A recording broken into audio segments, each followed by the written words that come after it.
Welcome to Love the Way You Live with Charlie Lewis, where we connect you with people to share the secrets of living a purposeful and fulfilling life. We bring you everything from media, travel, food, style, fashion, and today we have the one and only Emil Wilbekin in the house. How you doing? I'm Welcome good. to the show. Thank you for having me. Yes, glad to get you on the couch and get to see you and talk to you in person. Yes. So, everybody, Emil is a graduate of Hampton University. That's right. The other HU. The other HU. When we were there, it was HIU, but we won't talk about that. That part. Graduated with a BS degree in mass media arts from Hampton University, and also was the editor at the Hampton Script. Was that your school newspaper? That's school newspaper, yeah. Okay. Also, he received his MS degree at Columbia Journalism School, graduate school in 1990. Yep. Yeah. Was that a one-year program? Yeah, it's a 9-month program. Oh, okay. So it's hardcore, but you get it done. But you get it done. Okay. Emil, you guys might know Emil as the founder, co-editor of VibeMagazine, which was in circulation for how many years? So they're celebrating the 25th anniversary. Right. They brought it back, right? Yeah, it's digital now. Okay. But they're actually going to do a print version for September, so it's 25 years old. Okay. And then also now he is currently the founder of Native Son. Yes. All right. So let's just go back. Okay. How did you get to Hampton?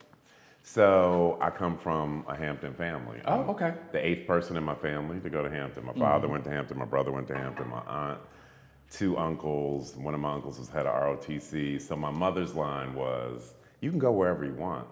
Your tuition will be paid at Hampton. All right. I love that. So that was that was the idea. Yeah, I mean, I feel like I was born with a Hampton T-shirt on. Right. So, Okay. Institute. Okay. All right. No problem. How and when did you fall in love with? Or did you always know that you wanted to get into media and journalism? So I mean, I always loved. Well, let's go back. My parents used to call me Mr. Reporter when I was a kid. Okay. Because I would tell everything. Okay. So, like, if my mother bought some clothes and was hiding it from my father, I'd be like, did you see the new capes Mom bought? And she was like, why are you Telling my reporting business, right. on everything? So it was a joke that they used to call me Mr. Reporter. Okay. I didn't know that being in journalism was a career. I didn't know. We had every newspaper. We had Ebony, Time, Jet, the local newspapers in Cincinnati. So we were always reading stuff and watching television. Right. I remember watching the Roots with my family. Right. And so we were very, very active in media and consumers, but I didn't know that it was a career possibility until I went to Hampton. Okay. And when you got to Hampton, what was that experience like for you? So it was interesting. I didn't know what I wanted to major in because I wanted to be a fashion designer, and I was like, I'm not going to study fashion design at Hampton. Okay. If I can't go to FIT or Parsons or Pratt, it's not really fashion. So my speech teacher in high school said, you're really good at public speaking. Okay. Have you ever thought about communications? Okay. And so my mother liked that because she was like, well, then maybe you could do like graphic design, advertising, because that's what we knew. Okay. And then I went and just fell in love with journalism and reporting and storytelling through journalism. Okay. Yeah. When you left Hampton and came to Columbia, what was your first opportunity? What was your first job after Columbia? So I was really blessed at Columbia because they have a Big Brother, Big Sister program. Okay. So Wilmer Ames, who used to be big at Time Inc., had just launched a magazine called Emerge. So he was my big brother. So I interned at Emerge while I was going to Columbia J School. Okay. And so that was like my first kind of gig, and it was Black news and information, so that was great. I could do research on the computers there, do my work, schoolwork. And then my first job out of Columbia was assistant at Metropolitan Home Magazine. Okay. So I did that for 2 years. All right. And then how did the opportunity come about with Vibe? Okay, I should frame this that my father's West Indian. Okay. So you work 10 jobs. So, exactly. totally. Yeah. So when I was at Metropolitan Home, I was the men's reporter for the Associated Press. I was writing for the New York Times. I was writing for the Chicago Tribune about style and culture. And then I had all these friends that worked in magazines. So they would have this like last Thursday of the month club or something they called it. And we would go to different bars, and it'd be just all of us who worked at Vanity Fair, 7 Days, The Village Voice, all these different magazines or newspapers. And Jonathan Van Meter was in that group. Okay. He got called by Quincy Jones and Time Inc. and Time Warner to be the first editor of Vibe. And because we were all friends, he said, I have friends that work in magazines, can I hire my friends? I said, well, if they're qualified, yes. Okay. So I happened to be part of that crew and got hired and brought in. Okay. Now, what was that experience like when you first started in the opportunity? Because it was the 90s. Yeah. Everything was happening in the Yeah. 90s. It was exciting, You know, The internet was not what it was at There that was time. not really There was no internet. internet. No, Yeah. So, it was beautiful for me because I was working with a lot of young people. We were doing things that were creative. We were reporting on hip hop that was coming up at the time.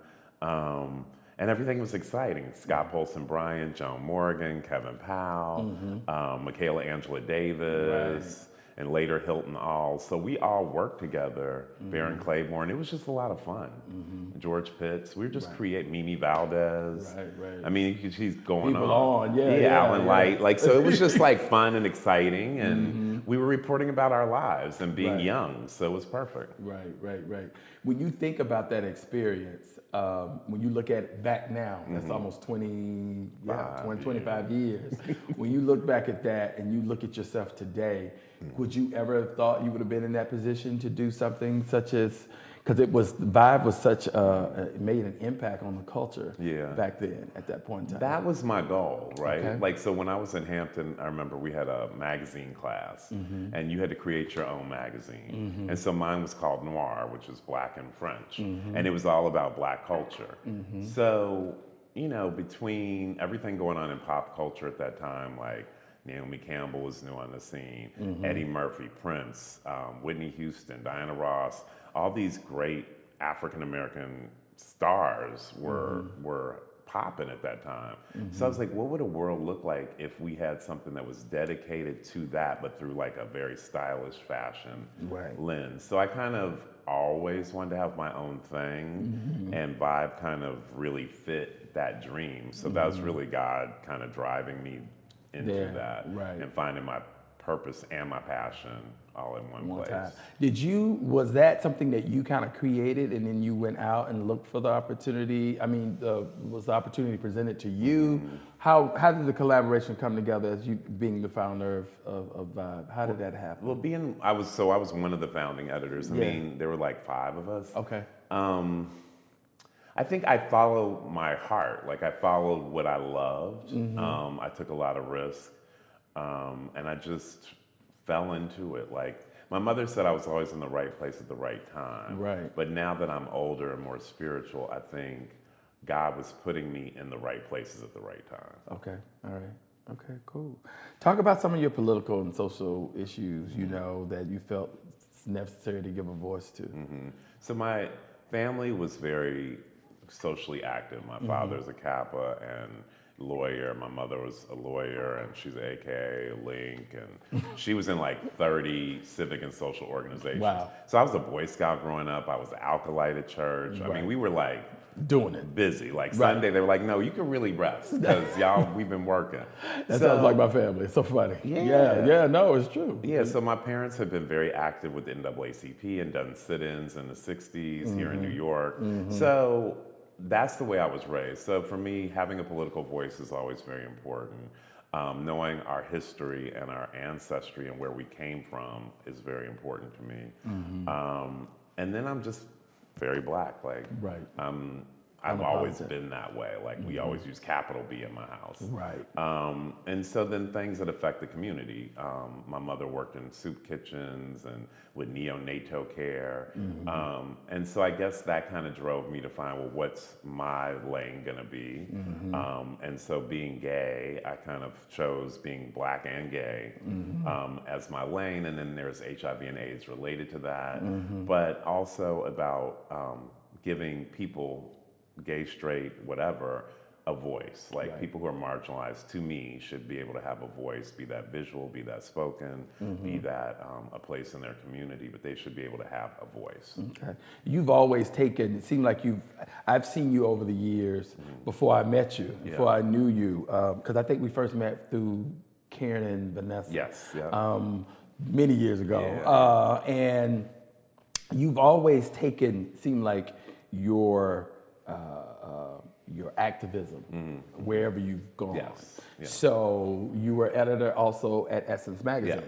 Yeah. How did you, being a man, look at your position and think about what could you give? How did you go about getting that opportunity? And then how did they decide to go with you as opposed to a female? What was the deciding factor? What do you think? So I was working at Giant Magazine with Radio 1 with Alfred Liggins and Kathy Hughes. Right. And Essence recruited me. Okay. And I was like, I don't know. I mean, I don't know. And I only say I don't know because it's a women's magazine. I didn't know how I would fit in that culture. Okay. You know, a lot of times people are like, oh, you're gay, you'll be fine. It's like, no, I'm a man. Right. And I'm gay. Right. But what I knew was that Essence was a very important brand. It was a legacy brand. What, Susan Taylor and Marsha Gillespie and, all the people that bought it, and Clarence and everyone, Mr. I know, Mr. Lewis. Mr. Lewis. Yeah. Like what they built is such an important legacy for our community. So my thing was, well, why wouldn't I work there? You know what I mean? And what could I learn there? And there was another part of me that thought, what would it be like to work in an environment with all these beautiful, brilliant Black women, to work with Mickey Taylor, to work with Angela Burt Murray, to work with Michelle Ebanks? Like, what would that be like? Right. So I said yes. And why they chose me, because they wanted the digital site to be younger, to be more hip. A lot of them were there when Vibe won a National Magazine Award for General Excellence, which was a coup for Black culture. It was a coup for hip hop and urban culture, but for Black culture and Black magazines, it was a big deal that we won that award. So a lot of them were there. Like I remember Susan was there, Michelle was there. I remember Oprah and Gail were there. So people knew that I had my finger on this kind of youth culture pulse.